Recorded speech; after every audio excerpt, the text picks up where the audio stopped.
Sir. Mr. Ray, years ago, the CPC hijacked the Canadian vote by uniting the rightist parties in Canada as the Reform Party, as the Alliance Party, and finally as an acceptable monomer, the Conservative Party of Canada.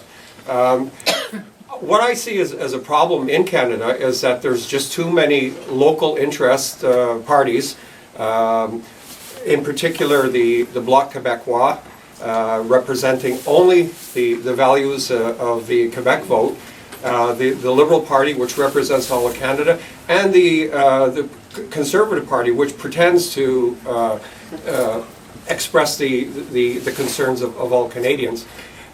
You having come from the dark side, the NDP, is there and I share the values of both the Liberal Party, especially wearing the Liberal banner, and I see that there's a lot of value in the NDP. Is there any possibility that we can take back the hijacking of the Conservative Party of Canada and create a party of both the NDP and the Liberals to represent the views of many Canadians?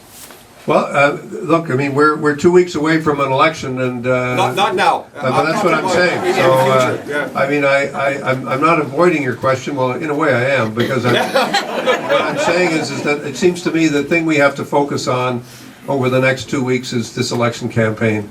And I think when we see what the result of the election campaign is going to be, and I remain optimistic about our chances and about the opportunities that we have.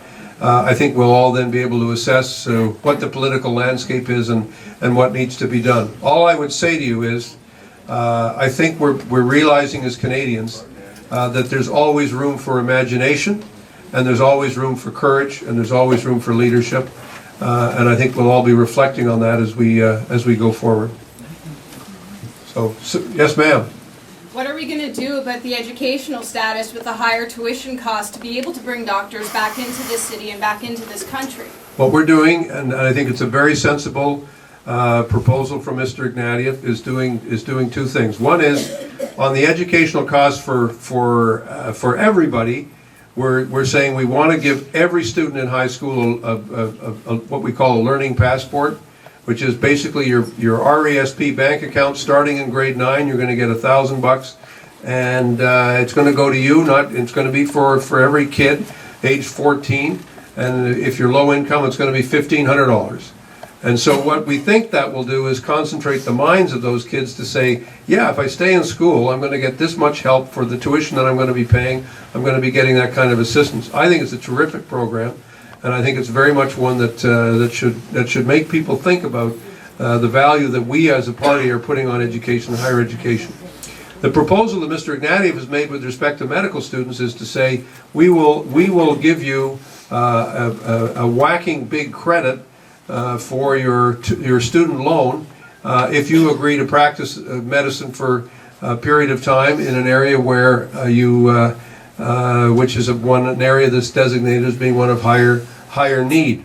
We do have a challenge in this country of getting people access to a personal physician. We've made some improvements in Ontario, but we still have issues around Canada, and we need to deal with that question. We need to make sure that Cornwall can recruit doctors as well as many other centres, and we need to make the practice of medicine in these places as accessible as we possibly can. So that's the suggestion that we've made. I think it's a very practical suggestion. There are a number of other things we can talk about as ways to increase the number of doctors, but that's certainly one very, very practical one that I think we're putting forward in this election campaign. Sir? You've shown us that you're willing to speak to people. Yes. How do we transpose this message to Mr. Harper so he speaks to people? By bonking him on the head with a really hard hammer. I think the only way Mr. Harper will ever get a message is if he's no longer the Prime Minister on May the 3rd. I think that.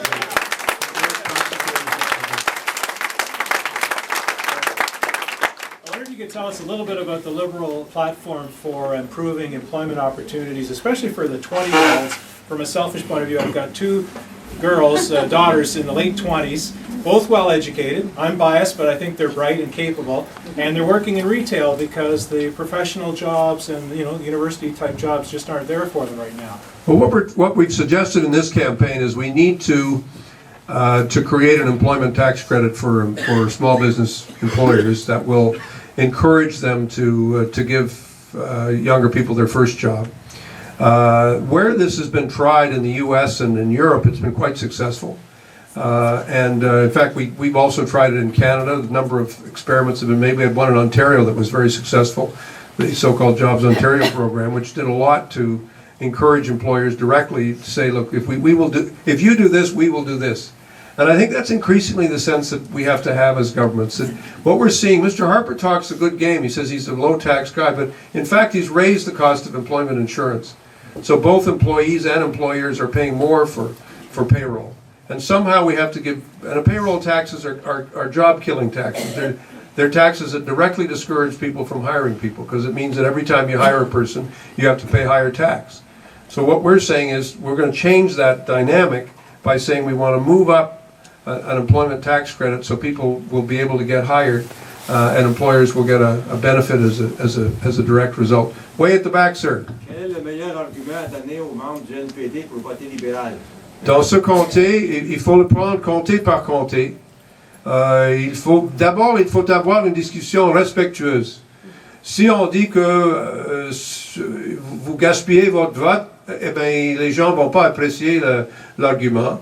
Mais si vous dites clairement que dans ce comté, on a un candidat qui est clairement progressiste, qui est très ouvert à l'avenir, très ouvert aux questions sociales, voilà la chance de battre M. Harper et de battre directement le candidat de M. Harper.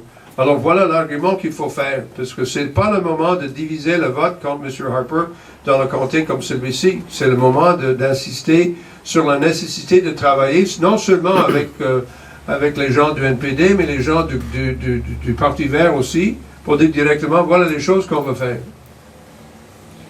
Sir, I'll come around. Yeah, Do go you ahead. think Canadians are really buying Harper's management of the economy when he's blowing everything out the other end on the prisons, the jets, and the corporate tax cuts, or is it more he's just confident in his solid voter base already established? Well, I think one of the things that I think the most really kind of galling to hear Mr. Harper is to take credit for what's happened, because when Mr. Harper was in opposition, what was his advice to the government? His advice was deregulate the banks, let them merge, go along with the deregulation which is taking place in the UK and the US and elsewhere.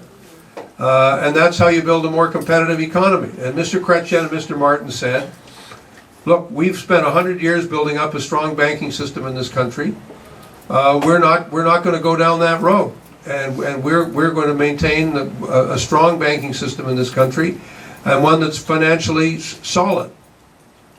So if we listen to Mr. Harper, and by the way, many of the banks who wanted lower liquidity ratios and they wanted to be able to compete directly with the Americans and in what they were doing, we would have been hit by the economic whirlwind with the same impact as the Americans.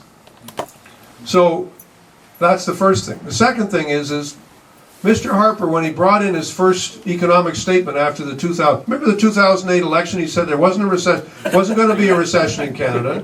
Then he said it's a good time to buy stocks. Great. If I need advice on buying shares, I'm not going to take it from Stephen Harper. And then his first economic statement, Mr. Flaherty's economic statement, which I described at the time as the longest suicide note in Canadian history. He came in and said, we're going to have a balanced budget, there's nothing to worry about, and by the way, here's a few things, and we're going to try to put the Liberal Party and the other political parties out of business overnight. And so that's what we created, that's what we said, well, if that's how you're going to govern, then we're ready to form an alternative. Then Mr. Harper had to do this complete deathbed conversion and say, well, here's my new budget. Oh, another thought. Deficits are going to go up, spending's going to go up, we're going to do this, we're going to do that. I don't think there's any great record of economic competence there. I don't see it. I don't see the profound economic management. I think these guys are just going from pillar to post. And now we've got the prospect of huge money on mega prisons because of the ideology. I don't think they actually ever considered what the cost of prisons would be when they began to change the criminal code so that everything that moved would end up going to jail. Every offense would be a criminal offense. Every offense would be a jail sentence. And as anybody who's been involved in the criminal justice system will know, that's a crazy way to do it because it just means that you're not getting the right attention to the right people at the right time.